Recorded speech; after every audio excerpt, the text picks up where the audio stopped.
1.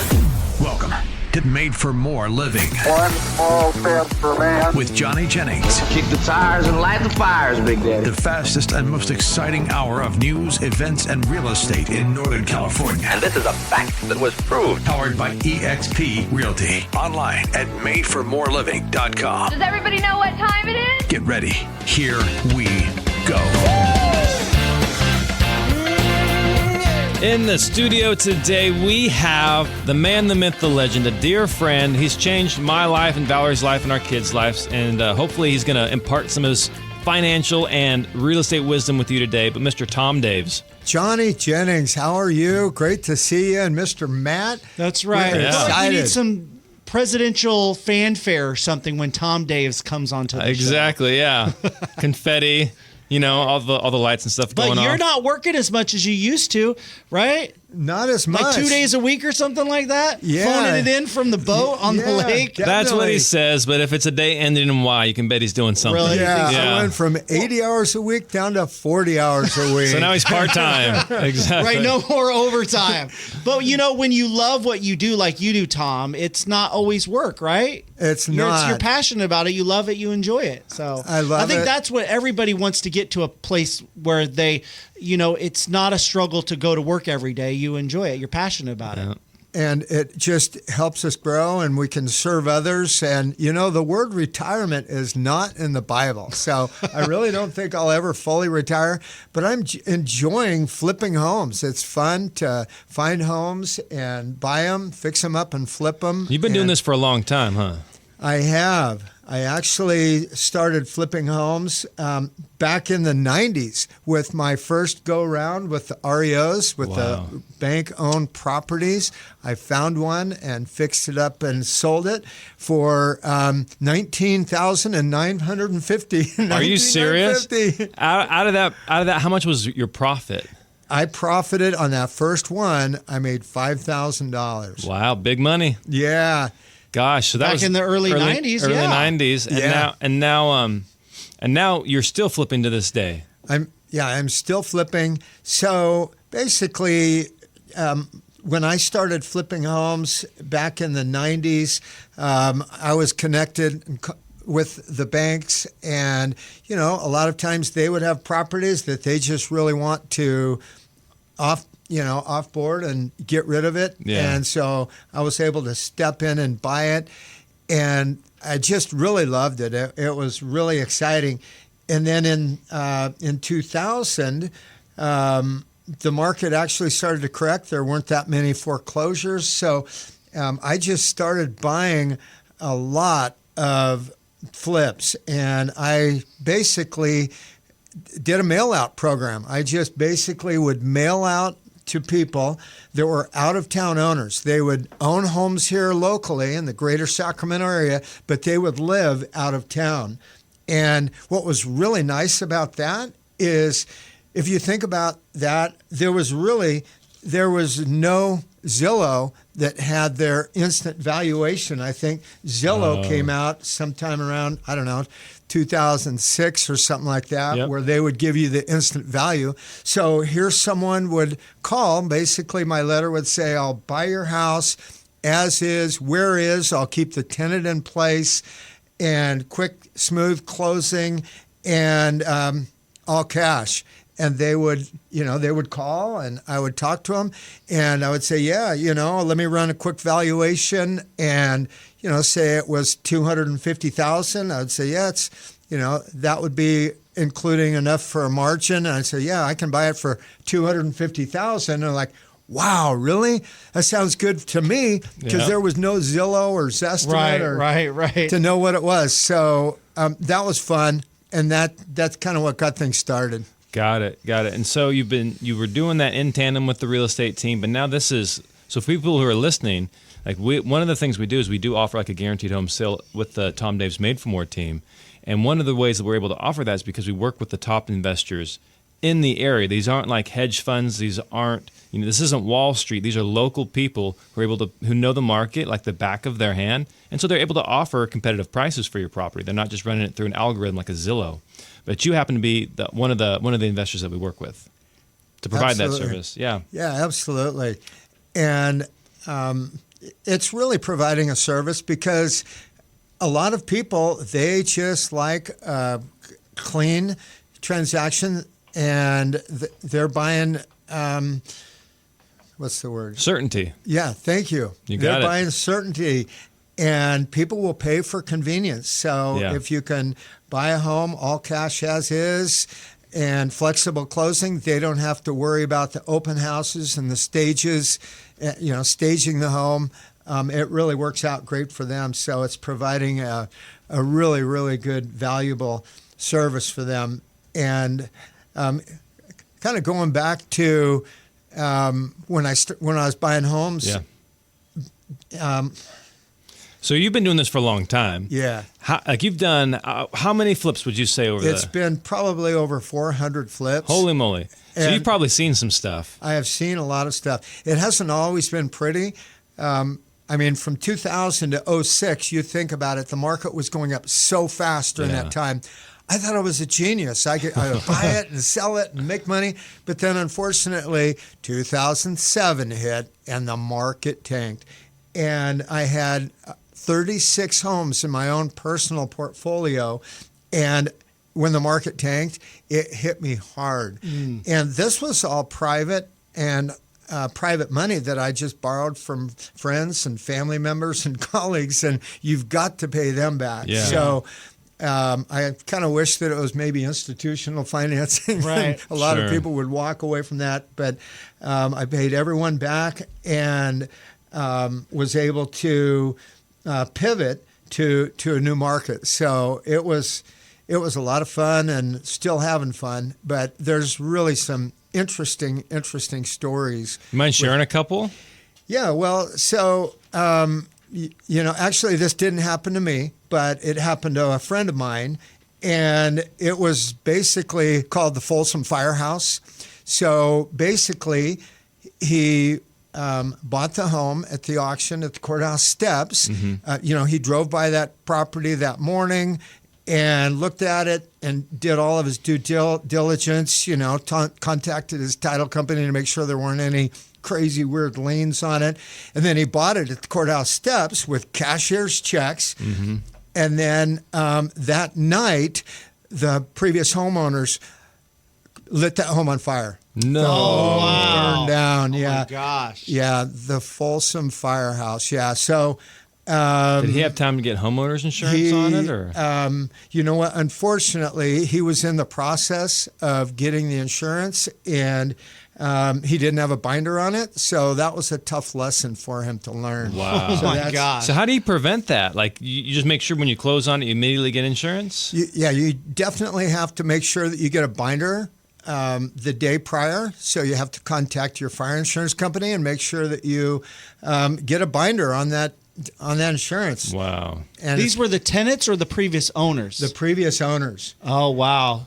And I've run across previous owners that, one time I bought a house at the auction at the courthouse steps, and I went over to meet with them, and they were so nice and so polite. They vacuumed the carpets and they handed me the keys, and we said, "We're so sorry we couldn't make our payments." Oh. But that's definitely the exception. I mean, I've had other homes that I've purchased where one of them, they were so upset and so mad, they poured concrete down the plumbing. And Whoa. that was a big repair, a lot of plumbing. Crazy. Had another one when purchased the home, had to call the fire department and the SWAT team and had to get him out. So This seems like a good reality TV show for you, Tom. It is, Oh, with some definitely. cameras. Yeah. Had one where the family moved into the attic, and they didn't really have any place else to go. So they just moved into the attic. Unfortunately, one of the gals fell through the sheetrock. Oh, It was man. two floors, and Wow. and unfortunately, a lot of times I call it the D's. The 5 D's: drugs, divorce, diplomas, default, and the daily grind. People just have problems, and a lot of times it does relate back to drugs. Yeah. One thing I learned is I think America needs more drug counselors. Absolutely. Yeah. So do they still have those auctions where you can go and purchase homes through the auctions? They do. They still have the auction. So basically the process is if someone is late on their mortgage, the bank will usually give them 90 days late. Technically, they can start that foreclosure process one day if they're late, but they usually will allow 90 days. And then once that 90-day late passes, they will file a notice of default, NOD, and then they have an additional 90 days to bring that loan current. And if they don't, then the bank will file a trustee sale, a notice of trustee sale, a NOT, and then they have 21 days. And then on that 21st day, shortly thereafter, the bank will hire an auction company to auction that property off at the courthouse. And that gets extremely, it gets extremely exciting. Yeah. And they'll auction the home off at the courthouse. You really have to know what you're doing and do your due diligence. What do you have to know when you're going to I've heard of those stories auctions? even at courthouse steps, like the experienced flippers, the experienced investors.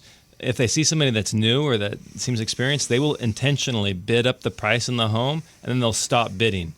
And then that other person will think, hey, I won, yay, I won. But if they really overpaid for the property, they were just trying to win, and they didn't realize that they overpaid for the property. So yeah, they'll mess with you. Oh, they will definitely mess with you. There's what's called around the corner, where a group of the bidders that go there all the time will go around the corner before the actual bid, and they'll conspire on which one of them will actually bid and win that bid, and then they'll kind of split the proceeds. Wow. They also... I went to one auction once when it was actually the second mortgage lender. It was the second that was foreclosing. Mm-hmm. The home was worth about $500,000, and there was a second on it for $75,000. And so some of the novice bidders showed up. Hey, I can get this $500,000 house for $75,000. That's the opening bid. They were bidding, and this one guy got it for $80,000, and he was all excited. And then all of a sudden, everyone told him, "Well, you just bought the second. There's an underlying first mortgage of over $600,000. So good luck, man." So you really have to know what you're doing. Well, how about we talk about that? Once we come back after the break, I think you have 10 tips. 10 tips for people. 10 mistakes. 10 mistakes in buying a flip. Well, guys, the real estate bar has been raised. Clients today expect more help navigating a difficult sale fast. That's why we highly recommend Johnny Jennings and his team at Made for More Realty. For instance, they helped out Alice. She needed to sell her mother's home, but didn't want to deal with showings and open houses. Johnny Jennings and his team at Made for More Realty were able to get her an incredible as-is offer off market in 2 days. The sale was quick, discreet, and very easy for Alice. And they can do the same for you. That's why, holy cow, they have over 930 five-star Google reviews. They've been number one in Roseville for the past 3 years. Did you know you can get at least 3 cash offers on your home in as-is condition, just like they did for Alice? Just reach out to Johnny Jennings and his team at Made for More Realty, because you expect more, so get more. Just Google Made for More Realty today and get more for your home. License number 1982-171. This is Made for More Living with Johnny Jennings, powered by eXp Realty. Online at madeformoreliving.com. So something I really appreciate about you, Tom, is you work incredibly hard when you're working, but then you love to play. I do. Work hard, play hard. Work right, hard, Tom? play hard. Whether it's water skiing, barefoot water skiing, or skiing in the snow. Like, didn't you do some crazy snow skiing trip recently? I did. A couple of weeks ago, I went helicopter snow skiing in Utah. Oh my It was gosh! amazing. So you're jumping out of a helicopter? Well, I'm not James Bond, but they pick you up at the bottom, and then they take you to the highest peak, and then you ski down, and then they rinse and repeat. They'll pick you up and take you to the top, and you ski down just amazing, untouched powder. It is so fun. It's so amazing. Is it scary? Because there's no trails, right? You're Yeah, just winging it and trying to figure out where to go, right? There's no trails, and you do have a guide. Okay. 101 you do? Okay. is stick with your guide. I did take off once and didn't get lost, but he got pretty mad at me. He's like, stay with me, But the powder's always better when you're Oh, my lost. Yeah, it's That's true. true. It's true. Are you a snow skier, Matt? I mean, boarder? I can snowboard, but Okay. I don't do it all the time. You No, seem like a I'm boarder, nowhere- not a skier. Yeah, I don't go on the Black Diamonds. You crossed I stay over on the the- bunny hills. You crossed over the dark side. You're a snowboarder. Oh, Well, man. Man. The problem is, I started early snowboarding, and it's hard to go back to skiing. You've been skiing all your life, and Yeah. so it's really hard for snowboarders to go back to just skiing. So it's I just totally different. I started out snowboarding, and Yeah. then I thought, you know what? This is stupid. Why do I have to strap in and then unstrap, and then I'm scooting along on my one foot, and my other foot's locked into the snowboard? This is dumb. Look at those skiers. They just clip in once, and then they're just going. It's true. It's So- magical. So I learned So how to you snow switched. ski. So I Oh, switched. okay. Well, Yeah, So I don't- encourage you to make the change. It's worth it. No, I've done both though. I just don't know that it's. I don't know. It's just more fun Hey, snowboarding. if you have fun snowboarding, then There's snowboard. more freedom. It seems like More freedom. The Yeah. thing about snowboarders is you know how a snowboarder will greet you? How? Sorry, dude. Because he just ran you over, It's Sorry, true. dude. I'm not one of those guys. I just, I don't know. And it's also, they do say that it's easier for kids. So with Jack, right? That's who you're wanting to take? Yeah. It's easier for him to learn snowboarding than it is skiing for younger kids. Okay. It's true. You ask them, they'll tell you that. It's The kids, easier- the kids or the instructors? The kid, the instructors will tell you it's easier for kids to learn snowboarding than Okay. it is skiing. Okay. Yeah. Well, shoot, I've seen pictures, and this is so. My goal was to get Jack out in the snow 15 times this year. We've gone 0, and so maybe I'll get him out there once or twice before the season's up. It's like mid-March now. But honestly, it was you, Tom, because you sent me pictures of your grandkids out there snow skiing, and they were younger than Jack. Like how young did you start your grandkids? I started when I was 6, and both, all 3 of my kids started when they were 5. Okay. And my grandkids started when they were 5. So, 5, 6 years old is a great age to get them going. Okay. All right. Well, hey, there's hope for Jack yet, but we were going to talk about real estate flips and 10. What was your thing? 10 mistakes that people make when they buy a flip. So we'll just start off at the top. Number 1 is don't buy sight unseen. A lot of times when you go to the auction, you really can't see the home, you can't get inside, and you can't really do any due diligence, especially for a first-time flipper. It's just not a good idea to buy it sight unseen. Make sure that you get inside, you do your due diligence, and you really check that out. Number 2 is, yes, you're buying that home as is, but still do your due diligence and do your inspections.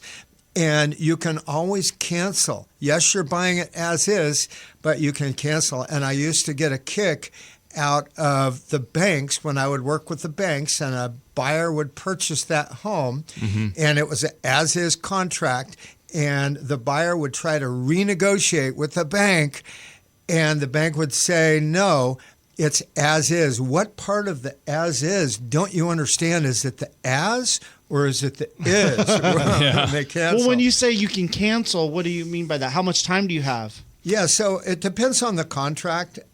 Anywhere from 10 to 17 days to cancel.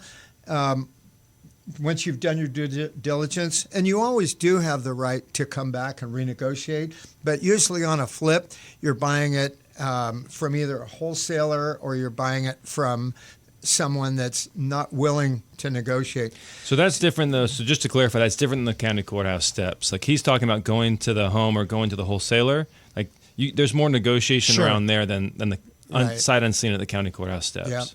And then number 3 is third mistake is not knowing the cost of repairs.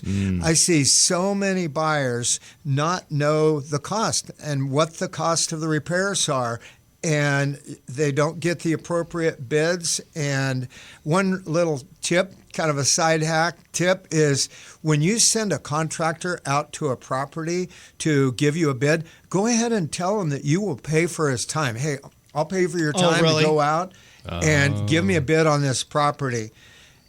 And then they're willing to do a better job for you. Absolutely. Yeah. So you have a go-to contractor that you take with you, or that you send out to different properties and say someone you can trust that you've worked with a long time, and you know they're going to give you an accurate, good price on what it's going to cost. Yeah, I have 3 of them that will give me a bid and give me an accurate cost on how much it's going to cost to do that rehab.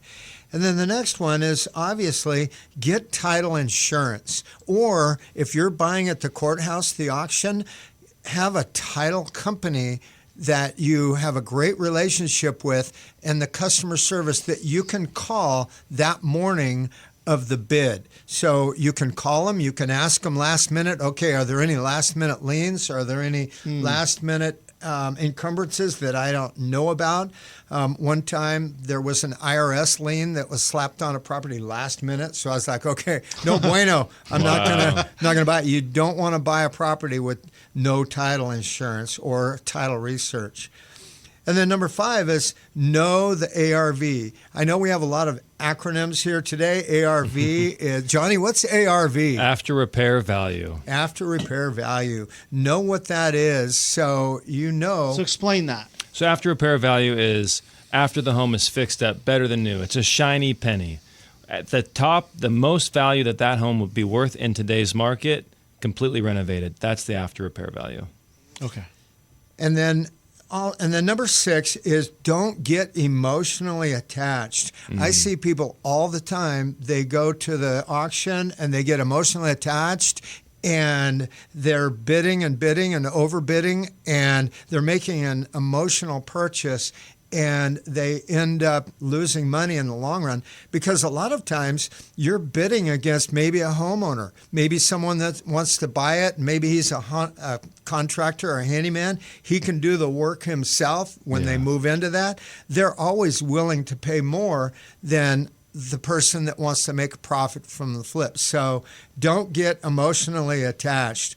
And one of the tips that I always have is I have a buddy that does a lot of my underwriting, and he takes a look at the values and the ARV. And when I used to go down to the courthouse, because I'm an emotional guy, I would get emotional. Yeah, well, I want to bid another $10,000. He would, don't freaking do it. He would be on the phone. No, this is your max. Only go to 620. That's it. Well, you're making me feel better because that would be me. I would want to win, and then I'd end up winning the bid, and then I'm really losing in the long run. But And it's so funny. You see so many people down at the courthouse, and they're on their phone. Okay, bid another 20,000 bid, and then number 7 is have your funds in order, and anything from if you're buying at the courthouse, you're going to have cashier's checks.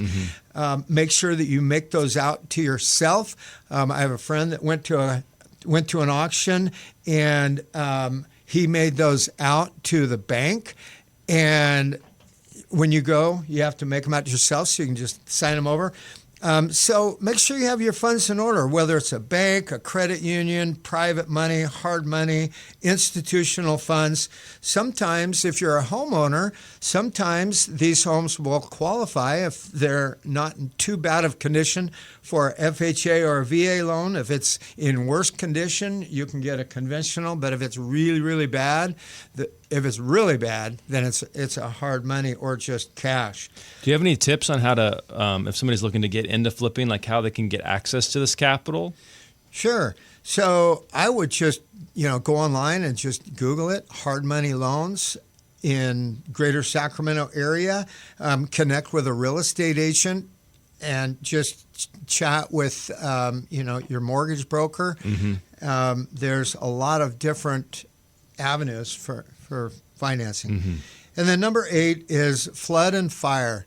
Make sure you check it out and if it's either in a flood zone or that also make sure that you know that you can get fire insurance, and not only that you can get fire insurance, but also that whoever you buy it to can get fire insurance, because now fire insurance is getting more and more expensive, especially with the wildfires in LA. So make sure that you get the fire insurance and the flood. Number 9 is be realistic. Don't try and hit a home run the first time. And even if you just break even or you just make a little bit of money, the knowledge that is going to teach you is insurmountable.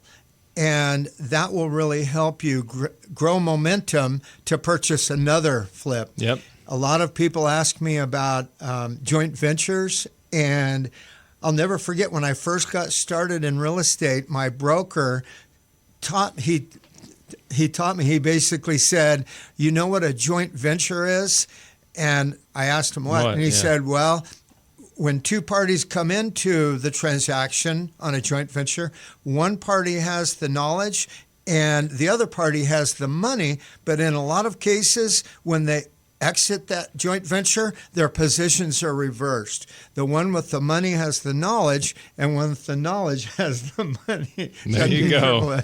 Yeah. And then number 10 is always budget for overrides and uh-ohs, because you're always going to have things that come up that you didn't account for. So always budget for that. So those are kind of the 10 mistakes. Make sure that you do your due diligence and check it out. So with that number 10 for the uh-ohs, how much of a budget would you recommend? Like how do you build that uh-oh budget? Yeah, I would say right around 10%. I think 10% so. Of the ARV or of the ARV. So if it's ARV is 500,000, $50,000 uh-oh. Yeah, could be. In case they pour concrete down the plumbing. Right? Yeah. Well, hey, thanks so much for being on the show. If somebody has a situation, they're wanting out, they want to skip the showings, they want to just go directly to you, what's the best way for them to reach out? Just give me a call or send me a text, 916-342-4777. 4777. And of course, you can reach out to us at madeformorerealty.com. We're happy to connect you and make the introduction. Thanks for being on the show today, Tom. Awesome. Thanks, Johnny. All right, it's a new year. Maybe you're thinking about a fresh start, moving out of state, or maybe upgrading to someplace bigger, downgrading to something a little bit more manageable. Who can help you with that? Who's going to walk you through it and make sure you have a seamless, simple process and get you the most money for your home? It's, of course, Johnny Jennings and his team at Made for More Realty. There's a reason why, guys, they've been voted number 1 in Roseville for the past 3 years, why they have almost 1,000 5-star Google reviews. In fact, they sell homes 27% faster than other homes on the market. You expect more? Get more with Johnny Jennings and his team at Made for More Realty. Just Google Made for More Realty today and get more for your home. License number 1982-171. This is Made for More Living with Johnny Jennings, powered by eXp Realty. Online at madeformoreliving.com. So, Matt, I know this isn't necessarily the most intriguing title, but I think this is going to have huge ramifications potentially for home buyers, home sellers, and definitely real estate agents. Okay. And it's that Zillow basically paid Redfin, so 2 major real estate portals, technically both brokerages, paid Redfin $100 million to be its exclusive rental listings manager. And so what that means is like a lot of people will go on Redfin or on Zillow to look for homes to rent. And Zillow. Oh, I didn't even know that. I didn't know people were going to Zillow to find properties to rent. I thought that was just exclusively for homes that were for sale. Oh no! Now they have properties that you can rent. So Zillow's been doing the rental thing for a long time. Oh, I didn't know that. I honestly didn't know Redfin had been doing that, but I knew Zillow had been doing that. And the cool thing, so like oftentimes people will contact us. Hey, you're a real estate company. Can you help me rent a house? And it's like, hey, that's not something we do, but we'll give you some tips on how you can find one. And a tip that we've given for years is go to Zillow. Oh, really? Yeah, go to Zillow and you'll find a lot of homes on the market. And the great thing about Zillow, at least in the past, I haven't checked it like this week, but at least in the past, what you're able to do is you pay one fee, and now your application is good for so many days on all these different properties that are on Zillow. Whereas if you go the more boutique property management route, every single property management company you go to, you're going to have to pay for a background check. Yeah, when I Googled homes for rent, top of the list is Zillow. Yep. And so Zillow is just further cementing its position as the go-to place for rentals with this Redfin acquisition. And there's even talks that maybe, because Redfin I don't think has ever been profitable. I don't think they've been around for 20 years. Okay. There's talks that maybe Zillow might even buy Redfin. That would make sense. So anyway, so the reason why this benefits or has an impact on homeowners, like buyers and sellers, is it's the further consolidation of Zillow's power. You saying they have some kind of a monopoly? I would or argue they going 100% have a monopoly. Like, I don't know, like if a monopoly in the definition of 51%, they definitely have What a do monopoly. they have a monopoly on? The searches, so the web presence. Like when I go into people's houses and I always ask them, hey, so when you're looking at homes online, like what websites do you like to use? I always hear Zillow, or I hear Zillow and Realtor.com, or I hear Zillow and Redfin. But the common denominator across nearly everybody, I'd say 98 out of 100 people, is Zillow. Well, during the Super Bowl, remember, you had that Homes.com commercial that ran for, it seemed like 7 or 8 times at least. I know. But I even try. You got Realtor. When I Googled homes for sale, Realtor.com was number 1, Zillow number 2, Homes.com, Redfin, Century 21, Remax. So Made for More. Yeah, Made for More was right there, actually. Yes. Yeah. That was right the below the cream of the Realtor.com. crop, right? Yeah. With your picture right next to it. But I wouldn't say they have a monopoly. I'm sure it's probably a dominant, just like Google search is definitely their search volume is 95% market share. You basically add everybody else's search volume up. Zillow is right around there. So it's Zillow and then literally everybody else. Right. And that's so why I care and why I think the consumer should care is that's not good for the consumer. So some things that Zillow does that people are not aware of, generally speaking, is one, if your realtor isn't advertising with them, they will suppress the listing. How is that legal? I can't do that. I can't suppress somebody else's listing on my websites, but Zillow will suppress the listing. Another thing. So they're not giving the consumer, the home buyers, all the information. No. And it's not based off, and the homeowner doesn't even know it. The real estate agent may not even know it, but they are suppressing the listing. Another thing that they do is if you inquire on a property, they're selling that data. They're like when you fill out the form, hey, I'd like to learn more about this property. Sure, but who isn't? They are selling that data, and depending on the situation, it's not getting sold just to one person. It's getting sold to many. Oh, I would assume that. Yeah, absolutely. But anytime you fill out a form online, I would assume it's getting sold. That's why I never give my accurate information. Okay. Then why are you filling out the form? But that's happening. And then there's the Zestimate. The Zestimate is not always accurate, but what happens is people will look at that, and if they want more, if they are looking to sell their house for the most amount of money, which most people are, and that Zestimate is high, they're gonna cling to that dollar amount and say, well, Zillow thinks my house is worth this much money, and that can end up costing them money in the long run. Or let's say they go live on the market, it'll say many times, hey, you're listed for $800,000, but Zillow values your home at $785,000. Well, Zillow now for every buyer that's coming on there, it's just based off an algorithm. Zillow doesn't really know what your house is worth, but now every buyer is thinking that the house is overpriced, which it may be, but it may not be.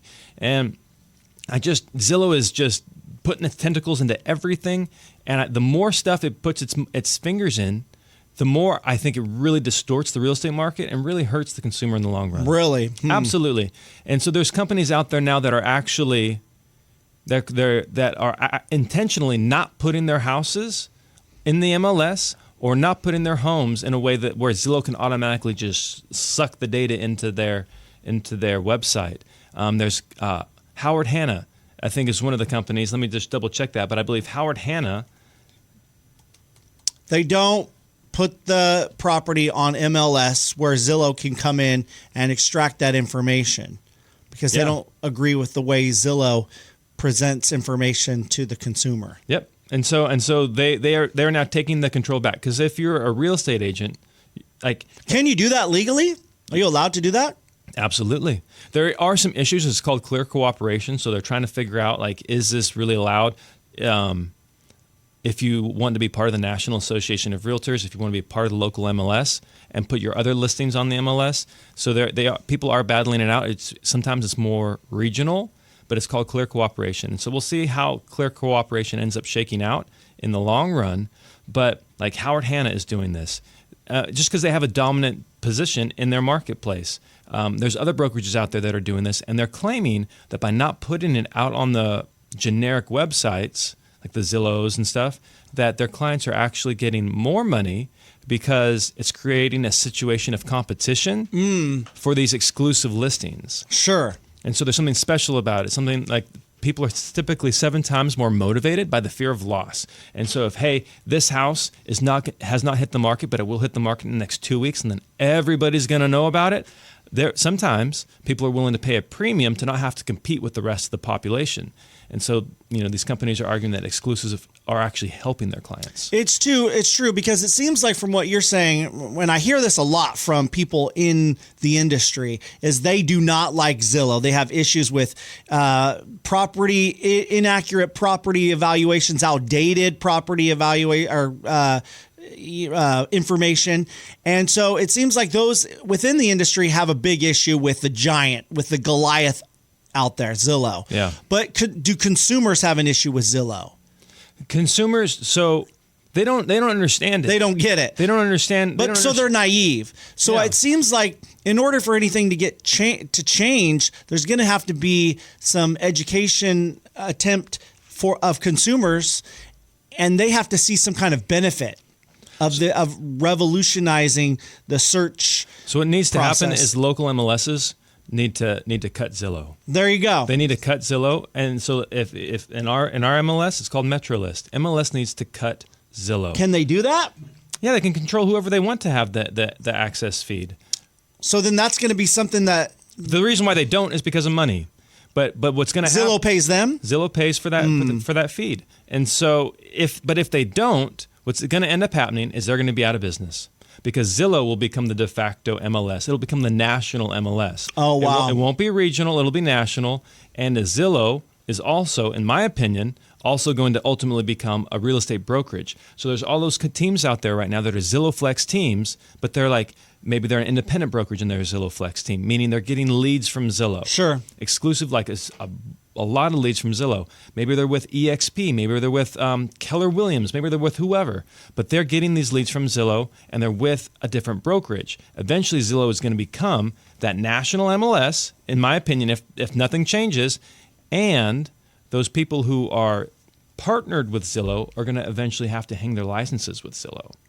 And so Zillow is just slowly moving, rapidly, and really it's a relatively new thing in the history of real estate, but moving into every aspect of the market. And so it's not only about home sales. They're also doing home loans. They also have a title arm. They also do rentals. And so, Sure. So now there's going to be this monopoly that controls the residential real estate market in the country. And I don't like that. I don't think that's good for the consumer. I don't think that's good for the industry. And if people don't recognize the threat that real estate is in, I'm not saying tomorrow, but in the next 10 to 15 years, then there's How does an issue. How does it affect the consumer negatively? So how it affects the consumer negatively is they're giving wrong information and they're limiting the buyer's experience. If the buyer's looking for a property and that property is not currently being marketed with Zillow, they are suppressing that listing. So buyers aren't able to find the inventory they want because it's being suppressed by Zillow. Conversely, if you're the home owner, your listing is being suppressed by Zillow, and that should flat out not be allowed. These companies are all mad about Clear Cooperation, and because they want the data in the MLS, because then they can suck it out of the MLS and put it in their websites. Well, then once it gets on their websites, then they arguably are not adhering to the letter of the law of Clear Cooperation because they're suppressing some listings and not suppressing others. But people don't know that. Yeah. And it's that lack of knowledge that is really that's why they get away with it. Yeah, it's a tough battle to fight. I think it's going to be really tough, but I think starting off is just educating people that Zillow is not a quality search engine when it comes to looking for properties. It's inaccurate. And so I think that's the only thing you can do right now. Wouldn't you agree? Is there anything else that can be done? I mean, you're not going to ask for certain legislation. Do you want to claim that Zillow is a monopoly and for the federal government to do something about that? I definitely think there should be legislation coming down, from Washington about where Zillow is headed, because it is not headed in a good place for the consumer. If Zillow is the only website, which is what they would like, if Zillow is the only website where you can go to find properties that are available for rent and that are available for sale, then now they control the information. Whoever controls the information controls the consumer, and that is just a bad place for the American consumer to be in. It's true, but I mean, I think one of your claims of Zillow suppressing listings, because that falls into, isn't that some kind of real estate violation where you're not showing certain homes or certain neighborhoods to certain people or something like that? Isn't there some kind of like a fair housing type of a thing? So I don't know if it's necessarily based off of fair housing laws. Like there's a number of different things that fall under fair housing, but what they're doing is they're just suppressing it based off money. And if you're listening to this and you're saying they don't suppress listings, well then what's Zillow Showcase? Zillow Showcase is where they promote listings if you're paying for it. So if they're promoting some listings more than they are promoting others, my argument is they're suppressing those other listings. It's a pay-to-play system, and what's very frustrating is that's not what Zillow is doing with the MLS. Like I pay my MLS dues, and the point of my MLS dues is to help get my listings out to as many people as possible, not to then have to pay somebody. So I'm paying an MLS, and now I got to pay all these other different websites. Well, then what happens? Right. Okay, I'm just going to pick one website. I'm not. So paying you don't the MLS. have to. You don't have to put it on MLS. You can put it on independent websites. Yeah, you can, but then it gets in the more regional thing, and then you have to have a form signed. Okay. Is it on the MLS? And so, yes, you can, but there's a process to go about it. But what's frustrating for me, the real estate agent, is why am I paying MetroList if I now have to pay Zillow as well? Right. Why? Oh, and if it's Zillow, well, guess what? Now Realtor.com is going to start doing this. Homes.com is going to. So now I'm paying 5 different companies to promote a listing. Well, shoot, why don't I just pay Zillow? Because everybody's going to Zillow anyways, and that's how the MLSs are going to become irrelevant. It's interesting to say the least. So anyways, it seems like quite a complex and challenging problem. It is, but it's a complex problem if the MLSs are not willing to rein Zillow in and say, hey, knock it off, stop this, or we're going to cut your feed off. But it's hard to fight the company that's feeding you. But they're only feeding them part. Like if all realtors were like, "Hey, screw you guys, we're not going to pay you any money if you don't rein in Zillow." Right. Then they're out of a bit. Then they have nothing. Then Zillow has nothing. Yeah. So the realtors still have the power. The consumer still has the power. Zillow doesn't. But if things don't change, Zillow will have the power. And anyways, isn't that something that the Association of Realtors can get on board and try to put together a fight with MLS, or at least a conversation, a dialogue? Yeah, I'm not even talking about necessarily fighting, but hey, if you have an IDX feed, then you have to show all listings the same.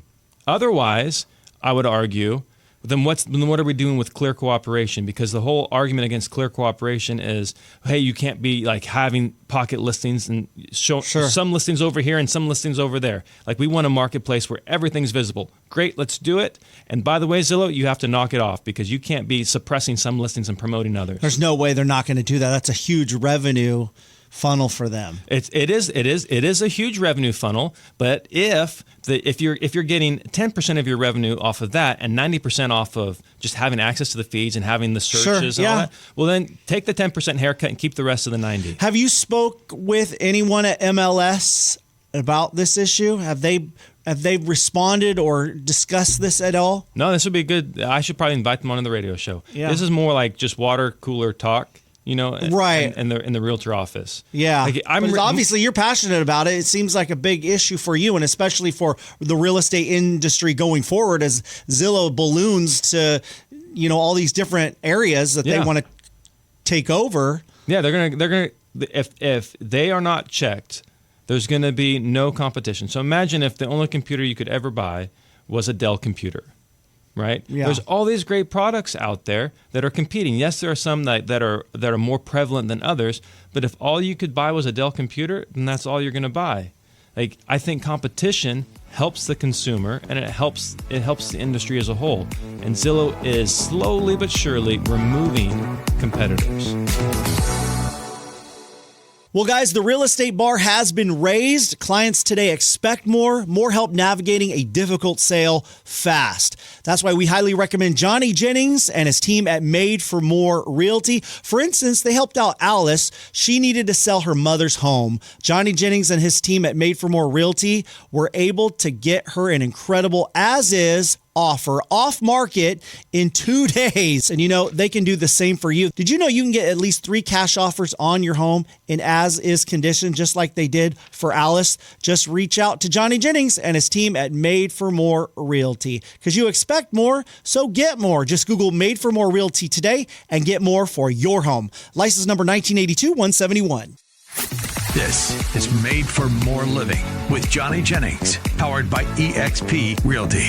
Online at madeformoreliving.com. Matt, so I know you're all pro tariffs. Yeah, right. You love the tariffs. He's being sarcastic. I am not. And I've talked to a lot of economists, smart guys, who say that tariffs are not a good idea. Conservative podcaster from the Daily Wire, Ben Shapiro, he thinks tariffs are a bad idea. Who's the guy down? Who's Bill Gates' best friend? Billionaire Warren Buffett says it's a terrible idea to create these tariff wars. That Donald Trump is asking 25% tariffs on the United States and Canada, and China is upping their retaliation and increasing tariffs. And so this tariff war, from the folks that I've talked to, say this is bad for the economy. And the National Association of Home Builders just came out and said that this is going to increase the cost to build a home anywhere from $7,500 to $10,000. I think it was the Ford Motor Company who said it could add $4,000 minimal to each vehicle. So I don't see how this is going to be good, at least in the short term, immediate short term, at least while Donald Trump is in the White House, how this is going to help the economy and bring down inflation. Well, what people are doing is they're talking about only tariffs. Like they're acting like that's the only lever in the entire economic spectrum to pull here. And they're also projecting on what's going to happen. It's not like what is happening, what has happened with these tariff rules, or they're projecting with what's going to happen. And so, for example, like if Canada doesn't want to have a 25% tariff, well, then stop tariffing us. Like all of a sudden, the problem's gone overnight. People were like, there's no way Trump's going to be able to stop all these people from coming over the border and do all these. Well, I just read a report that in the last, 25 years, illegal border crossings are the lowest they've been in the last 25 years. But at the time, they're like, that's impossible. That's never going to happen. And now here we are, a short month into it, and they're at the lowest they've been in 25 years. So when people are, I think a lot of that's fear mongering, and I'm also curious where that money's coming from. So so if China is in China's the main culprit here. I think that's really who Trump's going after is China. But when it comes to like affecting the housing market, okay, well, what people tend to pivot to is, well, maybe we can bring that home. Maybe we can, those companies can come here. Maybe we have the resources here for the lumber rather than getting it from Canada. But that's not the only cost in building a house is the lumber or the raw materials. There's cost in the labor, and there's lots of cost in regulation. Sure, I get it, but it's a part of it. So correct. So instead of just focusing on the one part, okay, let's say the tariffs are having a negative impact on the overall cost of building a home. You want to improve home affordability. Well, then let's reduce some of the unnecessary regulations that already have a chokehold on. I get it, building. but let's look at it from a business. Let's say a home builder, right? Yeah. And they've got to bring in lumber. What else did they say? Drywall, appliances, all of those things that they have to purchase in order to complete this home construction. Yeah. It's costing them 25% more, not altogether, but on those specific products, right? Okay. And so they're not gonna eat that. They're gonna pass that on to the consumer. But you're acting like the consumer is just mindlessly going to buy all this stuff. Like the consumer is the ultimate decider. Are they going to want to buy a house at that price point? Or is the builder going to have to figure out a way to reduce costs? If the builder can't do it, is the government going to figure out a way for the builder to reduce their costs? Like People. I get it. The consumer's just going to mindlessly. Okay, I'm just going to buy a more expensive car. No, they're not going to buy a car. They're going to look for another option. Then don't you think that will reduce consumer spending? If inflation goes up because importing is more expensive, then that just gets passed on to the consumer. Does inflation go up?